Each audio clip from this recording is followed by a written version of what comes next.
ويل للمصلين الذين هم عن صلاتهم ساهون الذين هم يراءون ويمنعون الماعون আল্লাহ রাব্বুল আলামিন সেই সকল মুসল্লি নামাজীদের জন্য আল্লাহ পাক বলছেন যারা নামাজের কথা ভুলে যায়, আবার পাশাপাশি যখন নামাজের মধ্যে দাঁড়ায় ওই নামাজকে আল্লাহ রাব্বুল আলামিনের সন্তুষ্টির জন্য আদায় করে না, বরঞ্চ সেই নামাজ তারা আদায় করে মানুষকে লোক দেখানোর জন্য, মানুষ যেন নামাজি বলে, বড় দিনদার বলে, এই জন্য তারা নামাজ পড়ে। অনেক হাজি আমাদের দেশে আছে যারা শুধুমাত্র হাজি নামটাকে, হাজি উপাধিটাকে ধারণ করার জন্য হজ করে আসে। গত বছর একটা মাহফিলে গিয়েছিলাম, বিশাল বড় মাহফিল। আমি কথা বলছি এমন সময় এলাকার এমপি সাহেব উপস্থিত। এলাকার এমপি উপস্থিত হয়ে গেলে আর কি কথা বলা যায়? এমপি সাহেব আসলেন, আমার কথা বন্ধ করে এমপি সাহেবকে কথা বলার সুযোগ দেওয়া হলো। তো ঘোষণা দেওয়া হয় স্বাভাবিকভাবে। এমপি সাহেবের নাম বলতে গিয়ে উপস্থাপক শুধুমাত্র এমপি সাহেবের নামের আগেই বললেন আলহাজ। সেখানে উপস্থিত ছিলেন উপজেলা চেয়ারম্যান, ইউনিয়ন চেয়ারম্যান, অন্যান্য নেতৃবৃন্দ সেখানে উপস্থিত, কিন্তু সময় স্বল্পতার কারণে ওই বেচারার তাদের নামের আগে আলহাজ বলতে পারেন নাই। আমার পাশেই বসে উপজেলা চেয়ারম্যান। উপস্থাপক যখন নিচে বসলেন তখন উপজেলা চেয়ারম্যান বলতেছে, হুজুর হজ কিন্তু আমরাও করে আসছি, আমাদের নামের শেষে, নামের শুরুতে আলহাজটা বলতে পারলেন না। এই হজ কি আল্লাহর সন্তুষ্টির জন্য নাকি হাজি টাইটেল লাগানোর জন্য? হাজি টাইটেল লাগানোর জন্য। এই হজ দিয়ে জান্নাতে যাওয়া যাবে না, এই হজ দিয়ে আল্লাহর সন্তুষ্টি অর্জন করা যাবে না। সেই হজ দিয়ে আল্লাহর সন্তুষ্টি অর্জন করা যাবে যেই হজ শুধুমাত্র আল্লাহর সন্তুষ্টির জন্যই হবে। আমার ভাইয়েরা, আল্লাহ রাব্বুল আলামিন সূরাতুল ইখলাসকে 2 নম্বরে নাম দিলেন সূরাতুল আসাস। আসাস মানে ফাউন্ডেশন, আর আসাস মানে ভিত্তি। যেহেতু আল্লাহ রাব্বুল আলামিন এই সূরাটির মধ্যে তার নির্ভেজাল তাওহীদ সম্পর্কে আলোচনা করেছেন, আর একজন মানুষের ইমানের জন্য সবচাইতে বড় ফাউন্ডেশন হলো, সবচাইতে বড় খুঁটি হলো তাওহীদ। যেহেতু আল্লাহ রাব্বুল আলামিন এই সূরাটির মধ্যে ইমানের ভিত্তি সম্পর্কে আলোচনা করলেন, এই জন্য এই সূরাটার নাম হচ্ছে সূরাতুল আসাস। 3 নম্বরে এই সূরাটির নাম হলো সূরাতুল মুযাক্কিরা। মুযাক্কিরা শব্দের অর্থ হলো যেই জিনিস মানুষকে স্মরণ করিয়ে দেয়। যেহেতু এই সূরাটি মানুষকে নির্ভেজাল ঈমান, খালেস তাওহীদের কথা মানুষকে স্মরণ করিয়ে দেয়, এই জন্য সূরাটির নাম হলো সূরাতুল মুযাক্কিরা। এই সূরাটির নাম হচ্ছে সূরাতুল ঈমান। আল্লাহ রাব্বুল আলামিন যেহেতু এই সূরাটির মধ্যে ঈমান সম্পর্কে আলোচনা করেছেন, এই জন্য সূরাটির নাম হলো সূরাতুল ঈমান। আবার এই সূরাটির নাম অন্য একটি নামও রয়েছে। সূরাটির নাম অনেকে বলেছেন সূরাতুল মারিফা, সূরাতুল মারিফা। আর আমাদের দেশে আছে মারিফত, ঠিক কিনা? মারিফা মানে আল মারিফাতু, পেহচানা, জানা, চেনা, পরিচয় লাভ করা। যেহেতু এই সূরাটির মাধ্যমে আল্লাহ রাব্বুল আলামিনকে চেনা যায়, আল্লাহ রাব্বুল আলামিনকে জানা যায়, এই জন্য এই সূরাটির নাম হচ্ছে সূরাতুল মারিফা। আমার বন্ধুগণ, আল্লাহ রাব্বুল আলামিন এই সূরাটিকে কোন প্রেক্ষাপটে তিনি নাজিল করলেন, কেন নাজিল করলেন? রাসূল করিম সাল্লাল্লাহু আলাইহি ওয়াসাল্লাম যখন আরবের মধ্যে ঈমানের দাওয়াত দিতে লাগলেন, তোমরা শুধুমাত্র আল্লাহর ইবাদত করো, আর কারো গোলামি নয়। আল্লাহর নবী মানুষকে দাওয়াত দিলেন, কুলু লা ইলাহা ইল্লাল্লাহ তুফলিহুন, ও দুনিয়ার মানুষ, তোমরা লা ইলাহা ইল্লাল্লাহ বলো, তাহলে তোমরা সফল কাম হয়ে যাবে। আল্লাহ নবী যখন বললেন তোমরা শুধুমাত্র এক আল্লাহরই ইবাদত করো, এক আল্লাহরই গোলামি করো, দাসত্ব করো, আর কারো গোলামি নয়, আর কারো দাসত্ব নয়, তখন কিছু মানুষ বলতে শুরু করলো, আমরা যাদের ইবাদত করি, আমরা তো লাত মানাত হুবল উজ্জা এগুলোর ইবাদত করে বেড়াই, এগুলোকে আমরা দেখতে পাই। আবার কিছু মানুষ মক্কার জমিনে আরব দেশে সূর্যের ইবাদত করত, চাঁদের ইবাদত করত। তারা বলল যে সূর্যের ইবাদত আমরা করি, যেই চাঁদের ইবাদত আমরা করি, সেগুলো তো আমরা দেখতে পাই। তাহলে মুহাম্মদ সাল্লাল্লাহু আলাইহি সাল্লাম, আপনি যে আল্লাহর কথা বলছেন, আপনি যে আল্লাহর ইবাদতের কথা বলছেন, তার পরিচয় কি? আমাদের তো প্রত্যেকের পরিচয় আছে, প্রত্যেকের নাম আছে, প্রত্যেকের বংশধর আছে। আমাদের প্রত্যেকের নাম আছে না? আমার নাম, আমার বাবার নাম, আমার দাদার নাম, বংশধর আছে। তাহলে মক্কার কাফেররা বলল, মুহাম্মদ সাল্লাল্লাহু আলাইহি সাল্লাম, উনসুব লানা রাব্বাকা ইয়া মুহাম্মদ, ও মুহাম্মদ, আপনি যে আপনার রবের কথা বলছেন, তার একটা বংশধর আপনি আমাদের সামনে তুলে ধরুন। মক্কার কাফেররা আল্লাহর নবী কেমন একটা প্রশ্ন করেছিল। আবার মদিনার ইহুদি যারা ছিল, তারাও আল্লাহর নবীর কাছে জানতে চাইল, বাইয়িল্লানা জিনসা রাব্বিকা ইয়া মুহাম্মদ, ও মুহাম্মদ, তোমার প্রভুকে কোন বস্তু দিয়ে, কোন উপকরণ দিয়ে সৃষ্টি করা হয়েছে, সেই জিনিসটা আপনি আমাদের সামনে বর্ণনা করুন, তুলে ধরুন। আহুয়া মিন যাহাবিন, আহুয়া মিন খাশাবিন, আম হুয়া ফিদ্দা। মদিনার ইহুদিরা বলল, ও মুহাম্মদ, আপনার রব তাকে কি, তিনি কি স্বর্ণের দ্বারা তৈরি, নাকি রূপার দ্বারা তৈরি, নাকি কাঠের দ্বারা তাকে তৈরি করা হয়েছে? নাউযুবিল্লাহি মিন যালিক। ইহুদিরা এত বড় বেয়াদবিটা নবী করিম সাল্লাল্লাহু আলাইহি সাল্লামের সঙ্গে করলো।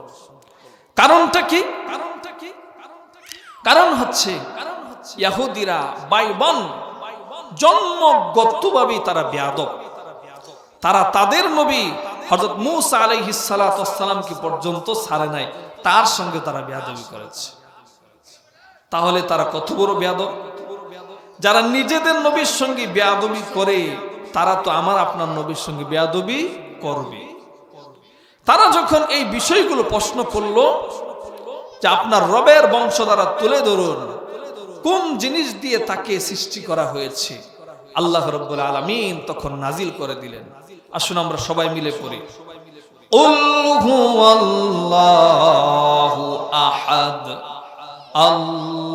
আল্লাহুস সামাদ, লাম ইয়ালিদ ওয়া লাম ইউলাদ ওয়া লাম ইয়াকুল লাহু কুফুয়ান আহাদ। আল্লাহ রাব্বুল আলামিন সর্বপ্রথম বললেন, হে মুহাম্মদ, ও আমার হাবিব, ও আমার পয়গম্বর, আপনি তাদেরকে বলুন, তাদেরকে জানিয়ে দিন। কোরআনে কারিমে আল্লাহ রাব্বুল আলামিন কুল শব্দের অর্থ যদিও আপনি বলুন, কিন্তু এই জায়গায় কুল শব্দের অর্থ বলুন নয়, এই জায়গায় কুল শব্দের অর্থ হচ্ছে আপনি ঘোষণা দিয়ে দিন। তার মানে হলো এখন আর কোনো তর্ক নাই, বিতর্ক নাই, কোন ধরনের যুক্তি হবে না, আর্গুমেন্ট হবে না। আল্লাহর পক্ষ থেকে চূড়ান্ত ভাবে ঘোষণা হয়ে গেল, আপনি মানুষদের মাঝে ঘোষণা করে দিন। আবার আল্লাহ রাব্বুল আলামিন কুল না বলে তিনি শুধুমাত্র বলতে পারলেন হুয়াল্লাহু আহাদ, তিনি আল্লাহ, তিনি এক এবং অদ্বিতীয়। কিন্তু আল্লাহ রাব্বুল আলামিন এমনটা না বললে কুল শব্দ বলেছেন। আল্লাহ রাব্বুল আলামিন তার হাবিবের মাধ্যমে দুনিয়ার মানুষকে ঘোষণা দিতে বললেন। তার কারণ কি? তার কারণ হলো আল্লাহ পাকের পক্ষ থেকে ঘোষণা তখনই কোনো ব্যক্তি দেন যখন তিনি আল্লাহর পক্ষ থেকে নবী এবং রাসূল হন। তার মানে আল্লাহ রাব্বুল আলামিন সূরাতুল ইখলাসের শুরুতে তার হাবিবের রিসালাতকে তিনি ঘোষণা করে দিলেন। জোরে বলুন সুবহানাল্লাহ। আল্লাহ পাক নিজের কথা বলার আগে তার নবীর রিসালাতের ঘোষণা তিনি দিয়ে দিলেন। এক নম্বরে বলা হচ্ছে, হে নবী আপনি বলুন হুয়াল্লাহু আহাদ, তিনি আল্লাহ, তিনি এক, তিনি অদ্বিতীয়। আল্লাহ রাব্বুল আলামিন সর্বপ্রথম বলতে গেলে হুয়া বললেন। হুয়া হচ্ছে, এটা আরবিতে বলে জমিরে শান। জমিরে শান সেই জায়গায় ব্যবহার করা হয় যেখানে কোনো কিছুর অস্তিত্ব প্রমাণের জন্য দলিল এবং প্রমাণের দলিল আদিল্লার দরকার নাই। আল্লাহ রাব্বুল আলামিন এমনই এক জাত, এমনই এক সত্তা, তার অস্তিত্ব প্রমাণের কোনো দরকার নাই। কেউ যদি তার অস্তিত্ব স্বীকার করুক আর না করুক, তিনি ছিলেন, তিনি আছেন, তাও তিনি থাকবেন। জুড়ে বলেন সুবহানাল্লাহ। সর্বপ্রথম আল্লাহ রাব্বুল আলামিন বললেন হুয়াল্লাহু আহাদ, তিনি আল্লাহ, তিনি এক, তিনি অদ্বিতীয়। আল্লাহ পাক নিজের পরিচয় দিতে গিয়ে তার ইসমে জাত, সত্তাগত নাম তিনি ব্যবহার করলেন। আল্লাহ রাব্বুল আলামিন এমন একটা নাম, এমন একটা নাম যেই নামে দুনিয়াতে আপনি কোনো মানুষ খুঁজে পাবেন না। যে মহাদেশেই যান, যে দেশেই যান, আল্লাহ নামে আর কোনো মানুষ আপনি খুঁজে পাবেন না। আবার আল্লাহ রাব্বুল আলামিনের এই নামটা কে দিয়েছেন? আল্লাহর নামটা দুনিয়ার কোনো মানুষ দেয় নাই, তিনি নিজেই নিজের নামটা রেখেছেন। জোরে বলুন সুবহানাল্লাহ। অথচ আমার আপনার নাম আমি দিতে পেরেছি নাকি মানুষ দিয়েছে? কারো বাবাই নাম দিয়েছে, মসজিদের ইমাম সাহেব নাম দিয়েছে, অথবা কোন পীর সাহেব মানুষের নাম দিয়েছেন। কিন্তু আল্লাহর নামটা এমন একটা নাম যেই নাম দুনিয়ার মানুষ আল্লাহ পাককে দেও নাই, আল্লাহ পাককে এই নাম দেয় না।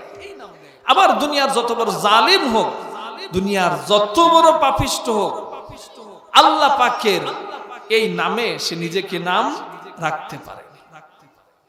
আল্লাহ রাব্বুল আলামিন নিজের পরিচয় দিলেন হুয়াল্লাহু আহাদ। হে নবী আপনি বলুন তিনি এক, তিনি আল্লাহ, তিনি অদ্বিতীয়। আল্লাহ রাব্বুল আলামিনের পরিচয় আমরা জানি। আল্লাহ রাব্বুল আলামিন হচ্ছেন সেই মালিক যিনি আমাদের রব, গোটা জগতের প্রতিপালক যিনি, তিনি হলেন আল্লাহ। আল্লাহ রাব্বুল আলামিন সূরাতুল ফাতিহার মধ্যে সর্বপ্রথম বললেন আলহামদুলিল্লাহি রাব্বিল আলামিন। আল্লাহ পাক নিজের পরিচয় দিতে গিয়ে সূরাতুল ফাতিহায় তিনি বললেন সকল প্রশংসা সে আল্লাহর জন্য যিনি গোটা জগতের প্রতিপালক। আল্লাহ রাব্বুল আলামিন সকলের রব। যত জগৎ রয়েছে সকল জগতের রব হচ্ছে রব্বুল আলামিন আল্লাহ। আবার আল্লাহ রাব্বুল আলামিন এমন এক আল্লাহ, আল্লাহ পাক বললেন ইন্নানি আনাল্লাহ লা ইলাহা ইল্লা আনা ফাবুদনি। আমি এমন এক আল্লাহ যে আল্লাহ ব্যতীত আর কোনো ইলাহ নাই, আর কোনো মাবুদ নাই, আর কোনো আইনদাতা নাই, আর কোনো বিধানদাতা নাই। ফাবুদনি, সুতরাং আমারই তোমরা ইবাদত করো। ওয়া আকিমিস সালাতা লিযিকরি, আর আমার স্মরণের জন্য তোমরা নামাজ আদায় করো। আল্লাহ রাব্বুল আলামিন এমন এক মালিক, আল্লাহ রাব্বুল আলামিন এমন এক সত্তা যার আগেও নাই, যার পরেও নাই। আল্লাহর আগে কেউ ছিল, আল্লাহর আগে কেউ ছিল না। এই পৃথিবী ধ্বংস হয়ে যাবে, কেউ থাকবে না। কুল্লু শাইইন হালিকুন ইল্লা ওয়াজহা, দুনিয়ার সব কিছু ধ্বংস হয়ে যাবে, আল্লাহ ছাড়া আর কেউ থাকবে না। এই জন্য আল্লাহ পাক বলেন হুয়াল আউয়ালু ওয়াল আখিরু ওয়াল যাহিরু ওয়াল বাতিন। তিনি প্রথম, তিনি শেষ, তিনি গোপন, তিনি প্রকাশ। আল্লাহ পাককে দেখি না, আবার দেখাও যায়, ঠিক কিনা? আল্লাহ পাকের প্রত্যেকটা কুদরতের মধ্যে আল্লাহ পাককে আমরা খুঁজে পাই কিনা? আল্লাহ রাব্বুল আলামিন তার কুদরতের মধ্যে তিনি বিরাজমান। এই পৃথিবীর দিকে তাকালেই বোঝা যায় একজন স্রষ্টা আছেন, সূর্যের দিকে তাকালেও বোঝা যায় একজন সৃষ্টিকর্তা আছেন। যিনি সূর্যকে সৃষ্টি করলেন তিনি কে? তিনি হলেন। আল্লাহ রাব্বুল আলামিন নিজের পরিচয় দিলেন, আল্লাহু লা ইলাহা ইল্লা হুয়াল হাইয়ুল কাইয়্যুম। আল্লাহ রাব্বুল আলামিন এমন এক মালিক, আল্লাহ ব্যতীত কোনো ইলাহ নাই। তিনি হলেন চিরঞ্জীব, তিনি হলেন শাশ্বত। দুনিয়ার যা কিছু আছে সব কিছুরই মরণ আছে, ঠিক কিনা? সব কিছু ধ্বংস হয়ে যাবে, কিন্তু আল্লাহ এমন এক মালিক, আমার মধ্যেও জীবন রয়েছে, আপনার মধ্যেও জীবন রয়েছে, আল্লাহর হায়াত আছে, কিন্তু আমার আপনার হায়াত আল্লাহর হায়াতের মধ্যে পার্থক্য হলো আল্লাহ পাক আমাকে আপনাকে হায়াত দিয়েছেন বলে আমরা জীবন পেয়েছি, ঠিক কিনা? আবার আল্লাহ পাক যেই দিন আমার আপনার হায়াত নিয়ে যাবে সেই দিন আমার আপনার জীবন বলতে আর কিছুই থাকবে না। কিন্তু আল্লাহ পাকের হায়াত এমন এক হায়াত, আল্লাহ পাককে কেউ হায়াত দিতে পারে নাই, আবার আল্লাহ পাকের হায়াত কেউ ছিনিয়েও নিতে পারবে না। আমি আপনি যতই শক্তিশালী হোক না কেন, আমার আপনার অস্তিত্ব টিকিয়ে রাখার জন্য আরেকজনের সমর্থন লাগে, ঠিক কিনা? কিন্তু আল্লাহ পাক কেমন মালিক, আল কাইয়্যুম, সাস্টেনিং এন্ড প্রোটেকশন। আল্লাহ রাব্বুল আলামিন নিজেই নিজেকে অস্তিত্ব দিয়েছেন এবং তাকে রক্ষণাবেক্ষণ করার জন্য কোনো মানুষের দরকার নাই, কোনো সাহায্যেরও তাকে রক্ষণাবেক্ষণের জন্য দরকার নাই। জোরে বলুন সুবহানাল্লাহ। আল্লাহ পাক এমন এক মালিক, যদি সারা পৃথিবীর সব মানুষ তার বিপক্ষে চলে যায়, কিছু করতে পারবে? কিছুই করার না সারা পৃথিবীর মানুষের। তিনি এমন এক মালিক, আল কাইয়্যুম। আল্লাহ রাব্বুল আলামিন এমন এক মালিক, লা তা'খুযুহু সিনাতুন ওয়ালা নাওম। আমি আপনি ক্লান্ত হয়ে যাই, দুর্বল হয়ে যাই, আমি আপনি যখন ক্লান্ত হয়ে যাই ঘুমের দরকার হয়, কিন্তু আল্লাহ পাক কেমন এক মালিক, তিনি কখনো ক্লান্ত হন না, তিনি কখনো দুর্বল হন না। এই জন্য তার তন্দ্রাও আসে না, তার ঘুমও আসে না। জোরে বলুন সুবহানাল্লাহ। আমি আপনি না ঘুমালে সামান্য পরিমাণ সামনে অগ্রসর হতে পারি না, দায়িত্ব পালন করতে পারি না, কাজ করতে পারি না, ঠিক কিনা? কিন্তু আল্লাহ পাক এমন এক মালিক, আকাশ জমিন সব কিছু তিনি কন্ট্রোল করছেন, কিন্তু তিনি কখনো ক্লান্ত হন না, তার ঘুম আসে না। এই জন্য হযরত মূসা আলাইহিস সালাতু ওয়াস সালাম আল্লাহ পাককে প্রশ্ন করেছিলেন, আয়াগলিবু কান্নাওম, আর রব্বুল আলামিন তোমার কি ঘুম আসে? আমরা যেরকম ভাবে ঘুমের কাছে পরাজিত হয়ে যাই, আমরা যেরকম ভাবে ঘুমের কাছে হার মেনে যাই, ও আল্লাহ তুমিও কি কখনো ঘুমের কাছে হার মেনে যাও কিনা? আল্লাহ পাক বললেন, মূসা রে, এই প্রশ্নের জবাব তো এমনিতেই দিনে হবে না। 2টা গ্লাস ভর্তি পানি নিয়ে তুমি সিনাই পর্বতে চলে আসো। মূসা আলাইহিস সালাতু ওয়াস সালাম 2টা গ্লাসের মধ্যে পানি ভর্তি করে তিনি তুর পাহাড়ে চলে গেলেন, সিনাই পর্বতে চলে গেলেন। এবার এই গ্লাস ভর্তি পানি নিয়ে পরবর্তী নির্দেশ না দেওয়া পর্যন্ত তুমি এইভাবেই দাঁড়িয়ে থাকবে, সোজা দাঁড়িয়ে থাকবে। হযরত মূসা আলাইহিস সালাতু ওয়াস সালাম গ্লাস 2টি নিয়ে তিনি দাঁড়িয়ে গেলেন। কিছুক্ষণ চলে গেল, হযরত মূসা আলাইহিস সালাতু ওয়াস সালামের শরীরে ক্লান্তি আসলো। এরপরে ক্লান্তি আসার পর তার শরীরের মধ্যে দুর্বলতা শুরু হয়ে গেল। এরপরে দুর্বলতা থেকে তার তন্দ্রা আসতে শুরু করলো, তন্দ্রার পরে তার চোখের মধ্যে ঘুম চলে আসলো। হযরত মূসা ঘুমিয়ে গেলেন। ঘুমানোর সঙ্গে সঙ্গে একটা গ্লাস আর একটা গাছের সঙ্গে লেগে মুহূর্তের মধ্যে ভেঙে টুকরো টুকরো হয়ে গেল। আল্লাহ পাক মূসাকে ডাক দিয়া বললেন, মূসা কি ব্যাপার, গ্লাস দুটো ভেঙে গেল কেন? হযরত মূসা বললেন, রব্বুল আলামিন ক্লান্ত হয়ে গেছি, ক্লান্ত হওয়ার পর দুর্বল হয়ে গেলাম, দুর্বলতা থেকে আমার তন্দ্রা, তারপরে আমার চোখের মধ্যে ঘুম চলে আসলো, এই জন্য আমার গ্লাস 2টি মুহূর্তের মধ্যে ভেঙে গিয়েছে। আল্লাহ পাক এবার বললেন, মূসা সামান্য সময় 2টা গ্লাস কন্ট্রোল করতে গিয়ে তুমি এমন দুর্বল হয়ে গেলে, তাহলে আমি রব্বুল আলামিন আকাশ জমিন সব কিছু কন্ট্রোলে রাখছি, আমি আল্লাহ যদি ঘুমিয়ে যায় আকাশ এবং জমিনের অবস্থা কি হবে? ঠিক কিনা? সে আল্লাহ রাব্বুল আলামিন বললেন, কুল হুয়াল্লাহু আহাদ, ও নবী আপনি বলে দিন তিনি আল্লাহ, তিনি এক, তিনি অদ্বিতীয়। সূরাতুল ইখলাস অত্যন্ত গুরুত্বপূর্ণ একটা সূরা। এই সূরার এত বড় ফজিলত যে আমরা জানি না, যার কারণে আমরা আমল করতে পারি না।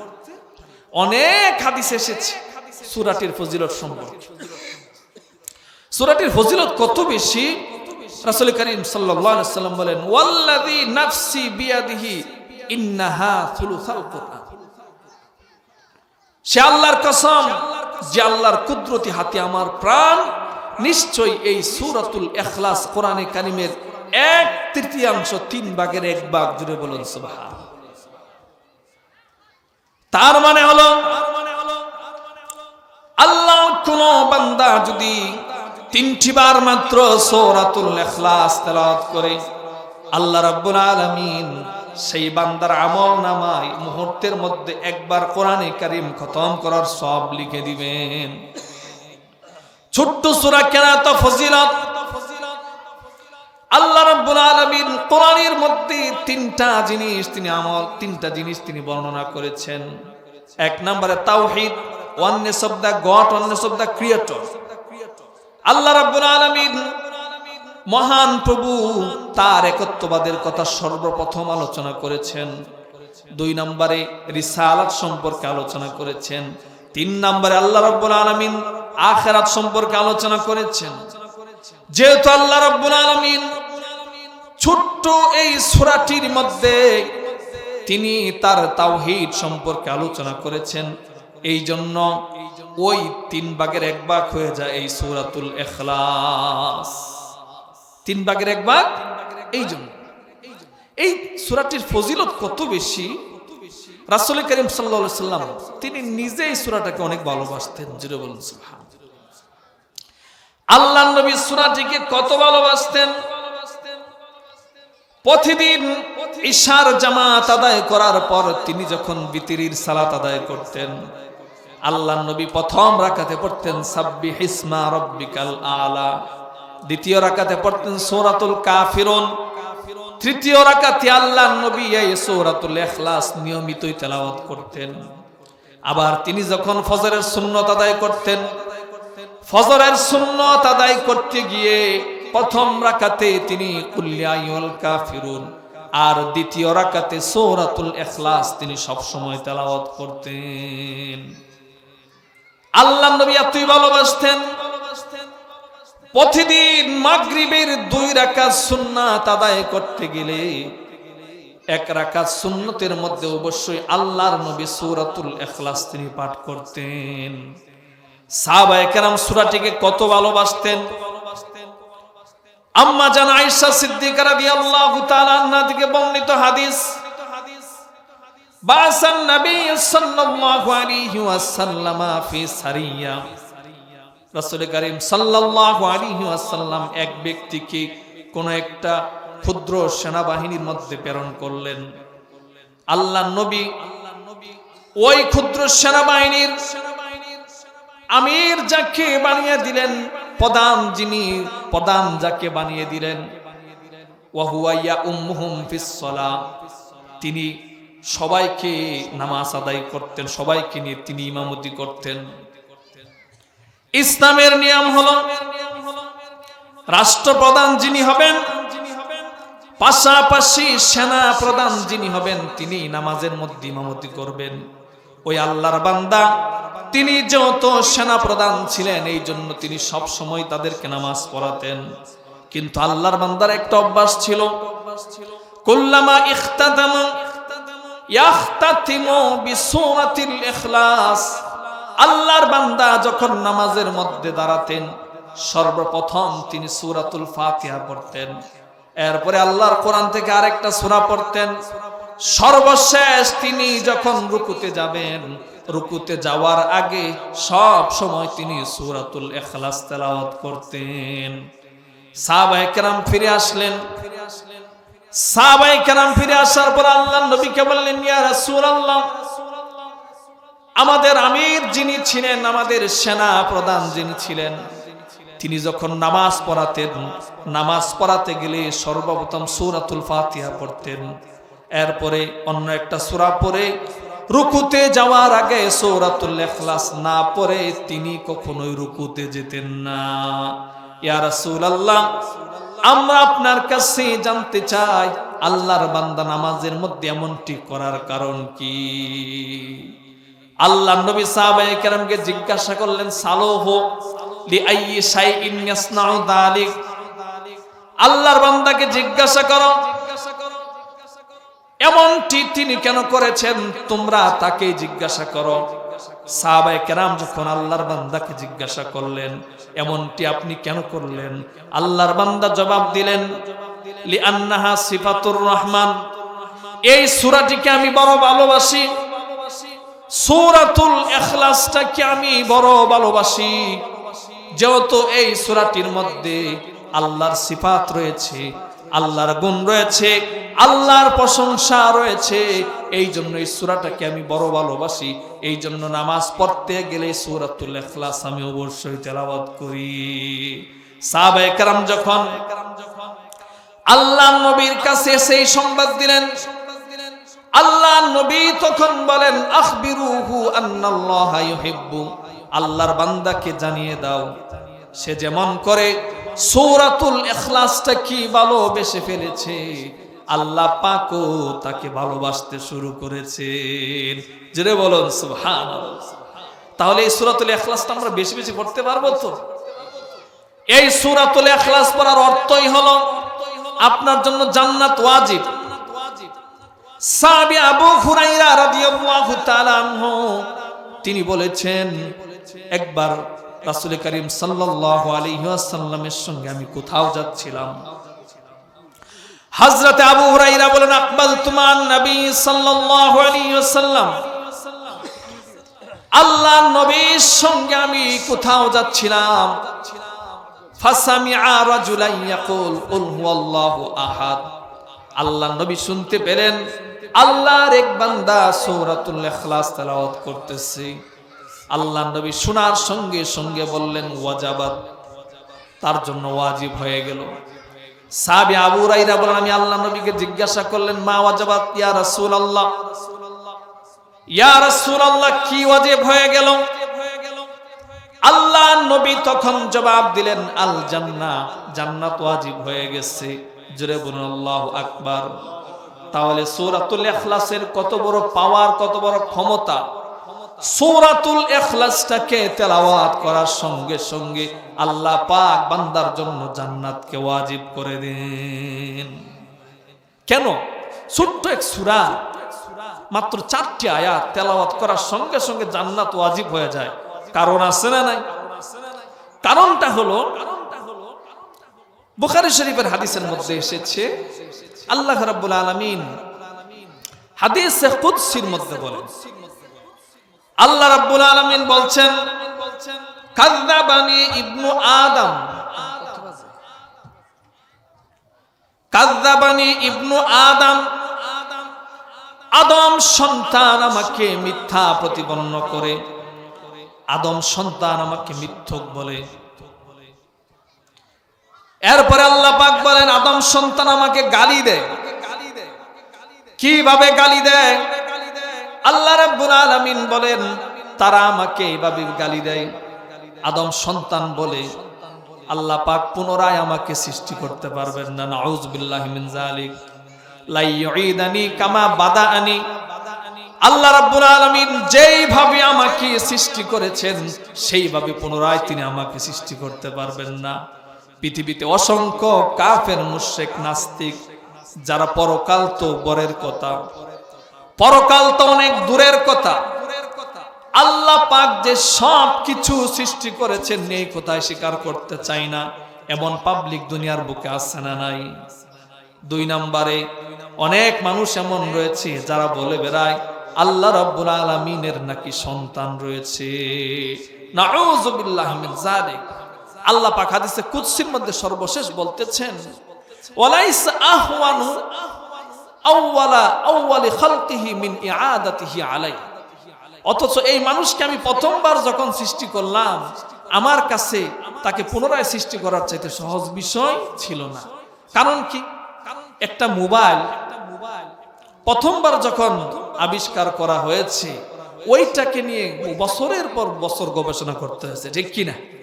কিন্তু একবার যখন একটা মোবাইল আবিষ্কার হয়ে গিয়েছে, ওইটা এরপরে দ্বিতীয়বার আর বিজ্ঞানীকে ভাবতে হয় নাই। বছরের পর বছর, মাসের পর মাস নতুন নতুন আপডেট তারা আবিষ্কার করতেছে, ঠিক কিনা?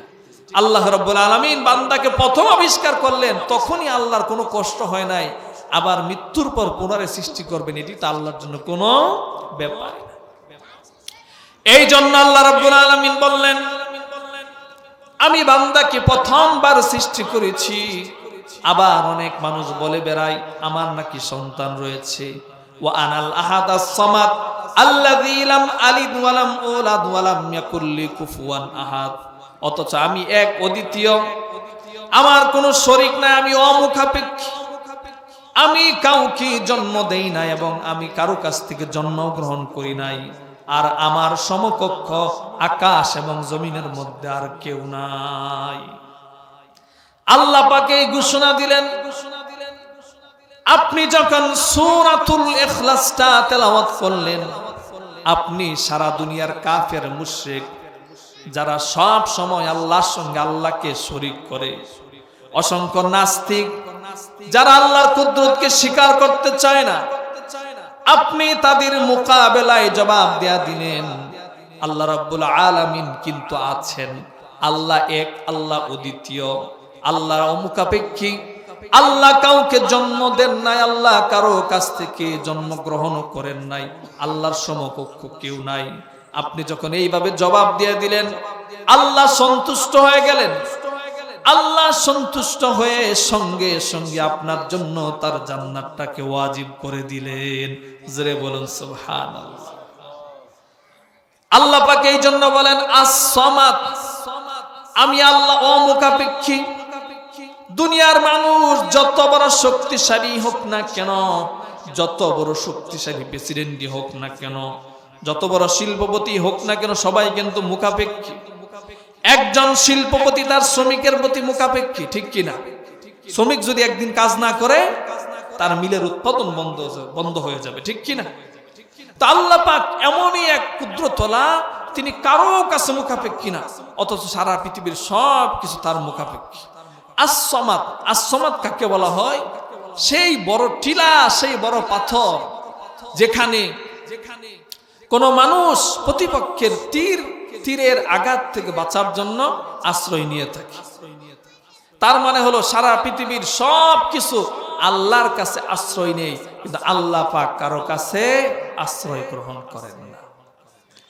আল্লাহ পাক হলেন আস-সামাদ, তিনি অমুখাপেক্ষী।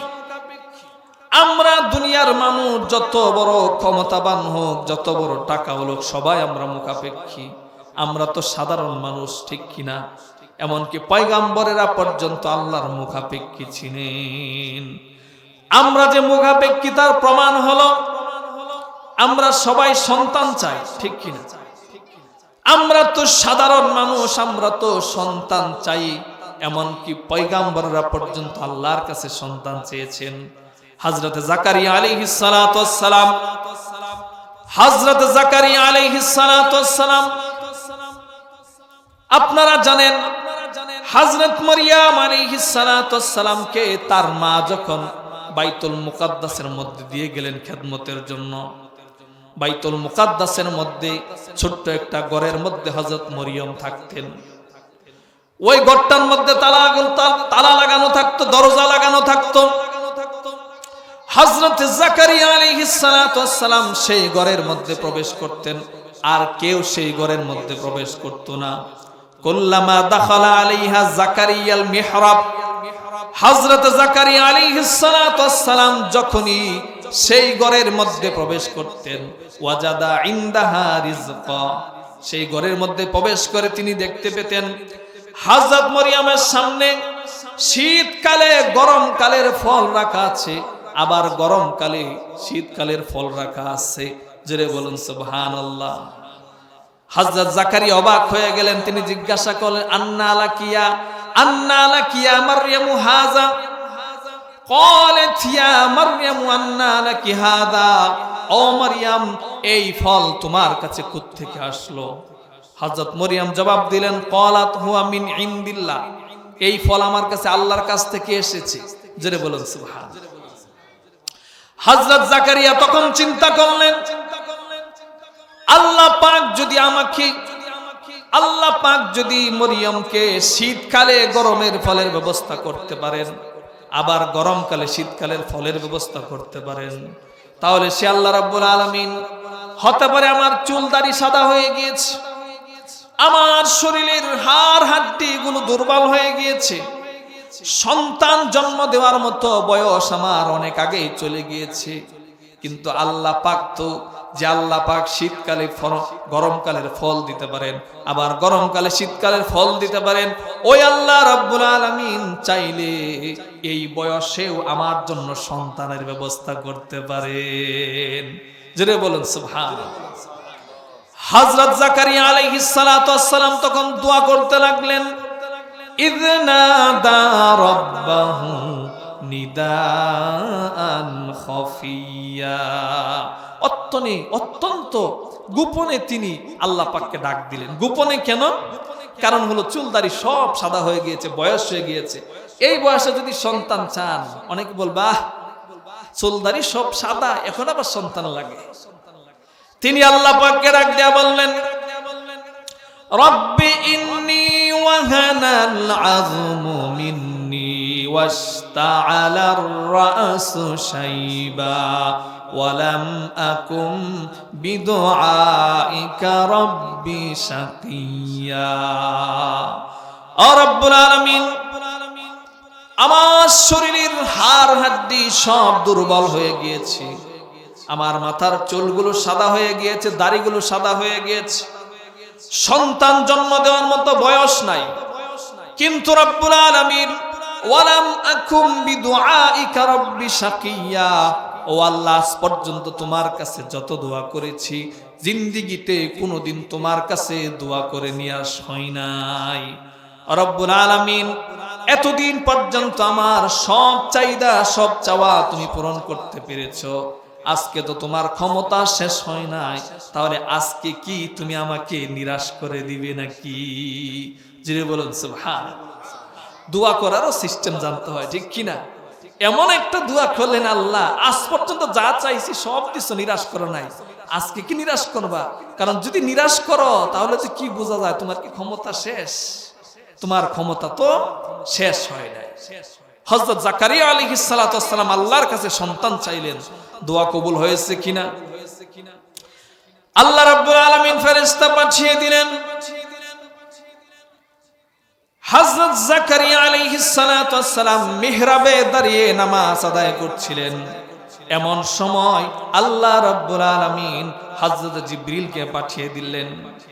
হযরত জিবরিল এসে বললেন, আন্নাল্লাহা ইউবাশশিরুকা বিয়াহইয়া মুসাদ্দিকাম বিকালিমা, আল্লাহ রাব্বুল আলামিন তোমার দোয়াকে কবুল করেছেন, একজন সন্তানের সুসংবাদ দিয়েছেন। আবার সন্তানের সুসংবাদ শুধু দেন নাই, সেই সন্তানের নাম কি হবে তাও পর্যন্ত আল্লাহ রাব্বুল আলামিন আমাকে বলে দিয়েছেন। সেই সন্তানের নাম হলো ইয়াহইয়া। তাহলে আপনাদেরকে যে বিষয়টা আমি বোঝাতে চাই, এই পৃথিবীর বুকে যত বড় মানুষ হোক, যত বড় নবী হোক, যত বড় পয়গম্বর হোক, সবাই সন্তান চায়, কারণ তারা সবাই মুখাপেক্ষী। কিন্তু আল্লাহ রাব্বুল আলামিন কারো মুখাপেক্ষী না, তার কোনো সন্তানের দরকার নাই। এই জন্য আল্লাহ পাক বলেন, লাম ইয়ালিদ, আল্লাহ পাক কাউকে জন্ম দেন নাই, ওয়ালাম ইউলাদ, আল্লাহ পাকও কারো কাছ থেকে জন্মগ্রহণ করেন নাই, ওয়ালাম ইয়াকুল্লাহু কুফুয়ান আহাদ। যে সন্তান জন্ম দেয় আর যে সন্তান গ্রহণ করে সবাই দুর্বল, ঠিক কিনা? যে আসতেছে আরেকটু কইবেন না, আল্লাহ পাক সর্বস্ব বলেন, ওয়ালাম ইয়াকুল্লাহু কুফুয়ান আহাদ, আকাশ জমিনে আমার সমকক্ষ আর কেউ নাই। কেমন আমরা শুনি, আল্লাহ শুনেন, ঠিক কিনা? আর আমাদের শোনা আর আল্লাহ শোনার মধ্যে পার্থক্য হলো এটাই, আমরা শুনি কাছ থেকে, ঠিক কিনা, দূরের হইলে আর শুনি না। কিন্তু আল্লাহ রাব্বুল আলামিন এমন এক শ্রোতা, সর্বশ্রোতা, তিনি কি সর্বশ্রোতা। লাইসা কামিসলিহি শাই ওয়া হুয়াস সামিউল বাসীর, আল্লাহর মতো কেউ নাই, তিনি সর্বশ্রোতা এবং সর্বদ্রষ্টা। আমরা কাছের জিনিস হইলে দেখি, দূরের জিনিস হইলে আর দেখতে পাই না। আর আমরা এতই দুর্বল, আমাদের চোখের সবচাইতে কাছের যে অঙ্গ, সেই অঙ্গ চোখটা পর্যন্ত আমরা দেখি না। জুড়ে বলেন সুবহানাল্লাহ। কিন্তু আল্লাহ রাব্বুল আলামিন সবকিছু দেখেন, শুনেন কিনা, 2-1 মিনিটের মধ্যে আলোচনা শেষ করে দিব। আল্লাহ পাক এমনই ক্ষমতাবান, কেউ যদি সমুদ্রের গভীর থেকে ডাক দেয়, সেই ডাক আল্লাহ রাব্বুল আলামিন শুনতে পান, ঠিক কিনা। হযরত ইউনূস আলাইহিস সালাতু ওয়াস সালাম পানির ভিতরে, মাছের পেটের ভিতরে চলে গেলেন, ঠিক কিনা। সেখানে তিনি ডাক দিলেন, কি বলে, লা ইলাহা ইল্লা আনতা, লা ইলাহা ইল্লা আনতা সুবহানাকা ইন্নী কুনতু মিনাজ জালিমিন। ও আল্লাহ, তুমি ছাড়া আর কোনো ইলাহ নাই, তুমি পরম পবিত্র, সব ধরনের দোষ এবং অক্ষমতা মুক্ত। ইন্নী কুনতু মিনাজ জালিমিন, ও আল্লাহ, আমি তো জালেমদের অন্তর্ভুক্ত হয়ে গেছি। নিজের ভুল স্বীকার করে নিলেন। আল্লাহ পাক জবাব দিলেন, ফাস্তাজাবনা লাহু ওয়া নাজ্জাইনাহু মিনাল গাম, আমি তার দোয়াকে কবুল করলাম এবং তাকে বিপদ থেকে মুক্তি দিয়ে দিলাম। তাহলে আমরা সবসময় চাইবো কার কাছে? আল্লাহর কাছে। সূরাতুল ইখলাস সম্পর্কে অতি সংক্ষেপে কিছু বিষয় আপনাদের সামনে তুলে ধরলাম। আল্লাহ রাব্বুল আলামিন আমাদের সবাইকে সূরাতুল ইখলাসের আলোকে জীবন গঠন করার তৌফিক দান করেন। আমরা সবাই বলি আল্লাহুম্মা আমিন।